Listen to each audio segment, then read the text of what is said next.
Hello. Today we're going to look at adding tapping to heavy riffs and harmonizing the tapping parts in order to get an alien dissonant sound.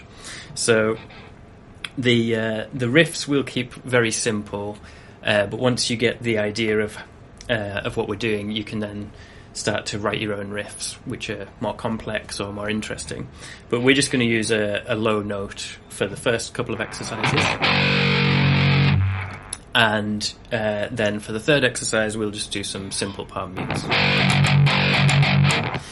Now, for the tapping, we're going to start with a simple single string thing.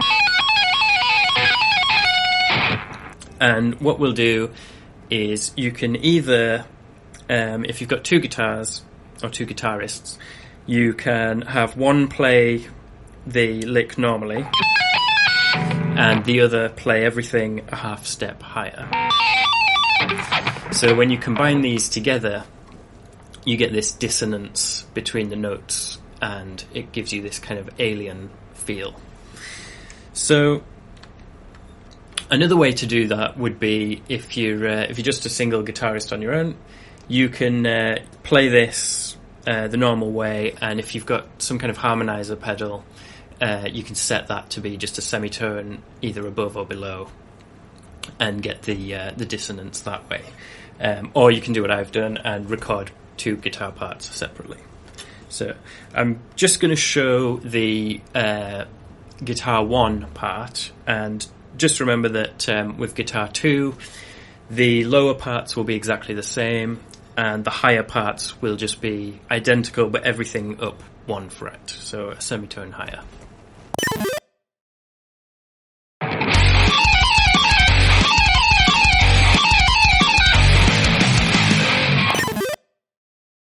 Okay, so for exercise 1, we're going to play an F sharp on the open string of the F sharp string, if you're on an 8 string. If you're on a 6 string guitar or a 7, you can use the low E, and everything we do up here, just move it down 2 frets.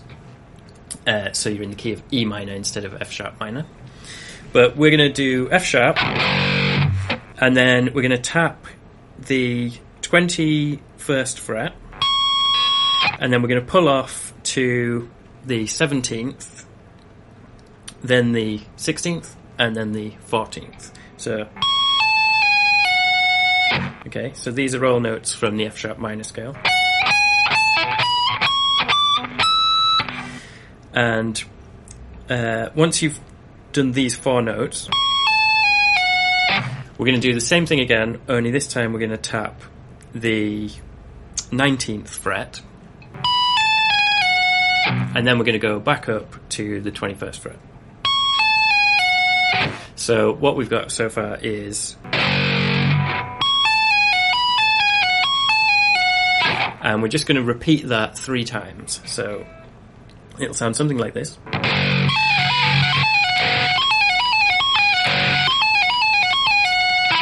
And then for the ending, we're just going to play a phrase in F sharp minor up here. Sorry. So that's just going to be open 2 3 5 3 2.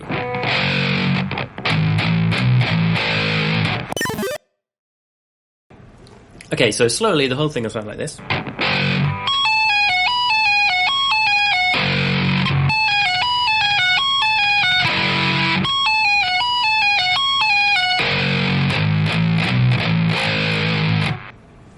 A little bit faster.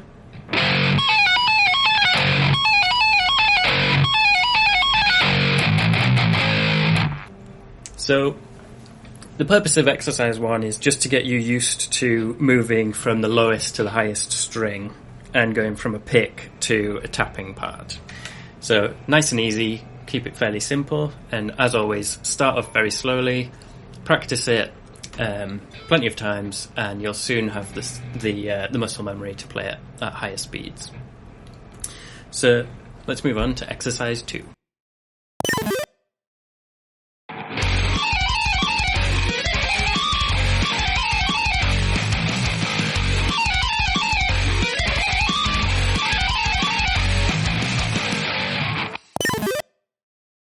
Okay, so for exercise 2, we're going to do pretty much the same thing, only this time, instead of tapping the F sharp minor part here 3 times, we're going to replace the middle one with a diminished 7 arpeggio. So it's going to be A sharp diminished 7. This is outside of the key we were in before, so we want to go to something which has kind of a dissonant sound. So it's not only is it out of key, but it's also a diminished arpeggio. So with this, we're going to play A sharp diminished 7, and that's going to be from the G string, 15th fret, and we're just hammering onto that with our index finger on our fretting hand. Then hammer on a minor third higher with your little finger or ring finger, and that's going to be the 18th fret, and then we're going to tap the 21st. Then we're going to repeat that on the B string, but it's going to be the 14th fret, the 17th fret, and the 20th fret. So we get this. And from there, we're going to then go back into the F sharp minor part and play just these 2 notes.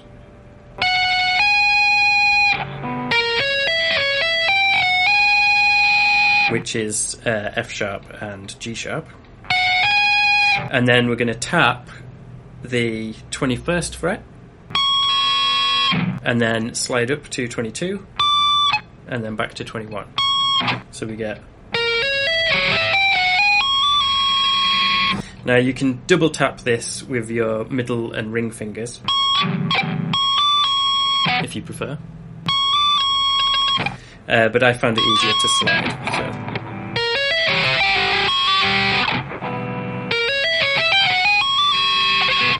So that'll sound like this.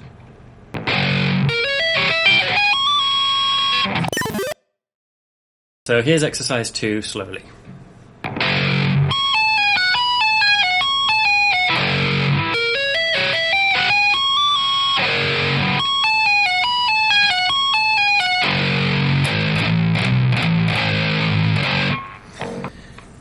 So again, we're going back to the same ending. Now you can replace this with any riff you want. You don't even have to stay in F sharp minor really, because we're being very loose with what key we're in. But if you wanted to change it up to something else, using the F sharp minor notes will be a good place to start. Okay, so exercise 2, we've now got still a very, very simple riff, but we've got a bit more complexity in the tapping, and because we've introduced a diminished arpeggio, we've got a bit more dissonance here. Now when we add the second guitar, everything will be up a fret, so instead of... we'll have... And when you combine those together and pan them, it's going to give you that nice dissonance that we're looking for. So let's move on to exercise 3.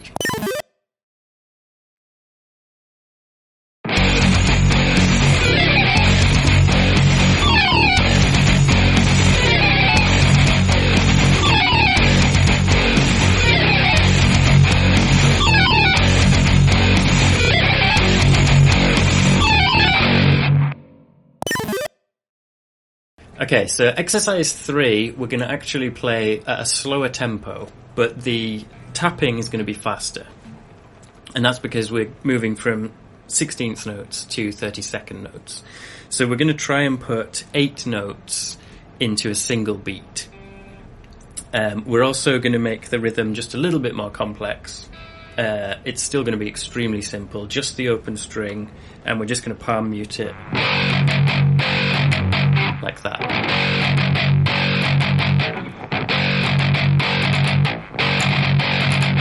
Now, when you first start practicing this, you're going to want to keep it very, very, very slow so that you can do the tapping. So the rhythm part's going to feel quite boring. But once you start to build up the speed, it'll be more fun, and you can then start to add in other notes and play about with the rhythm to come up with your own ideas. So the tapping is going to be similar to exercises 1 and 2. However, this time we're going to start with the diminished arpeggio, and we're only going to play those 8 notes. We're not going to do the slidey part up here. So it's just going to be... And then we're going to go back to for the second part, except we're only going to play... we're not going to go 21, 19, 21. We're just going to go 21 and then 19. So it'll just be... So altogether, it's going to sound like this, slowly.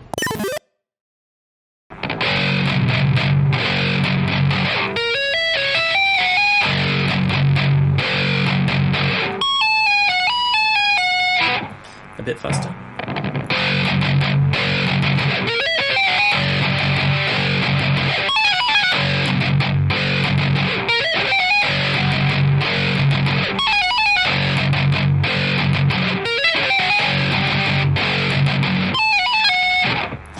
So, as you can see, when you start to play this, the tapping parts are a lot faster than the rhythm part. So there's a kind of weird contrast here between the two. This is going to make this seem more like a breakdown or a bridge section.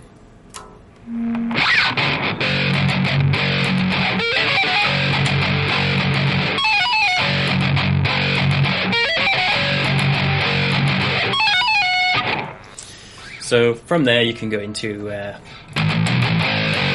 the ending riff we did again, or into anything you wanna put there, really. Okay, so that's it for this lesson.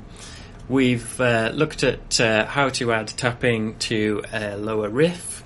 This is good practice for getting from the lower end of the neck here on the lower strings and moving up to the higher part of the neck. You can take this in a lot of different directions. You can obviously expand the rhythm part to make it more interesting, have a bit more going on there. You can change the tapping to include picking and sweeping whenever you want there. And even if you choose not to add the second guitar in for that dissonant sound, it's still good practice for moving between the higher and lower parts of the fretboard. So that's it for this lesson, and see you next time.